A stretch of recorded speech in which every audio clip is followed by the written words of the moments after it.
Hello guys, magandang araw. Sama-sama tayong i-troubleshoot itong ating e-bike na ito. Ay hindi pala ito atin ano.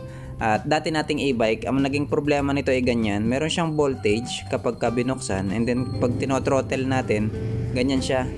Namamatay, nababa ang voltage. Pero yung dashboard, ayan, buhay naman. Tapos patayin natin ulit. Tapos pag ino natin, yan, meron siyang konting busina, pero mahina. Tapos halos mamatay na rin yung dashboard sa hina ng ating voltage ng battery. So ito troubleshoot po natin yan mga kaibigan.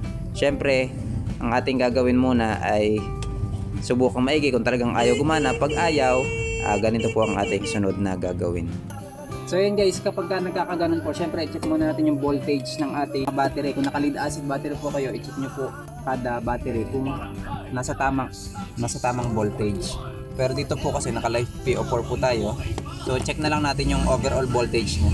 Okay naman, 53.6. Okay po yung battery natin. So wala pong problema po yung battery natin. Balik na natin kasi okay naman yung voltage. Ano yung sunog?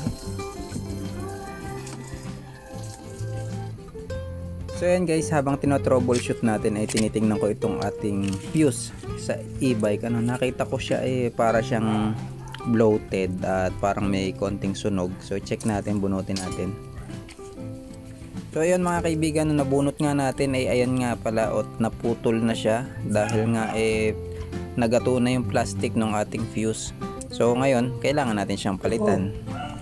Tingnan natin kung pwede pang fuse lang yung papalitan natin or kasama dapat yung fuse holder.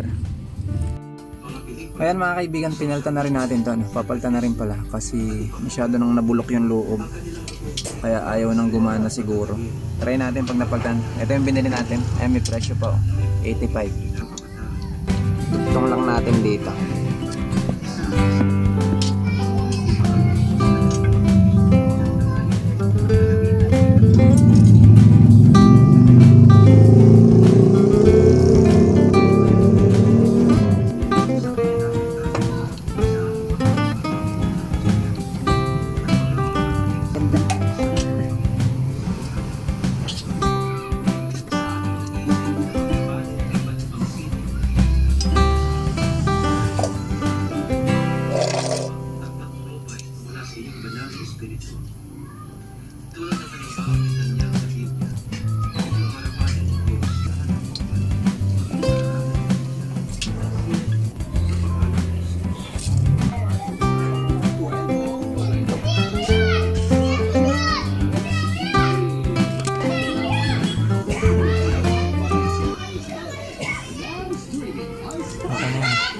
So ayan mga kaibigan, ay kabit na natin ang fuse.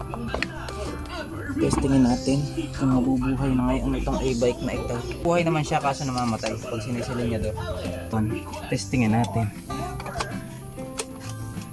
Okay, nakuha na natin yung voltage ng battery. Try natin kung aandar na ngayon. Kanina kasi ayaw.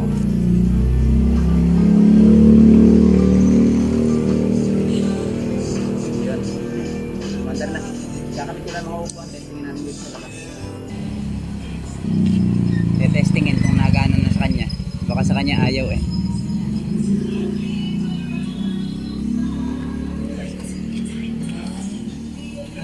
Namiss na raw niya ang kanyang e-bike. So ayan mga kaibigan, ganun lang pagka magto-troubleshoot kayo, syempre check muna yung battery kung okay yung voltage. Pagka okay yung voltage, di next na i-check naman yung linya naman. So hanggang dito na lang, please don't forget to like and subscribe. Bye bye po.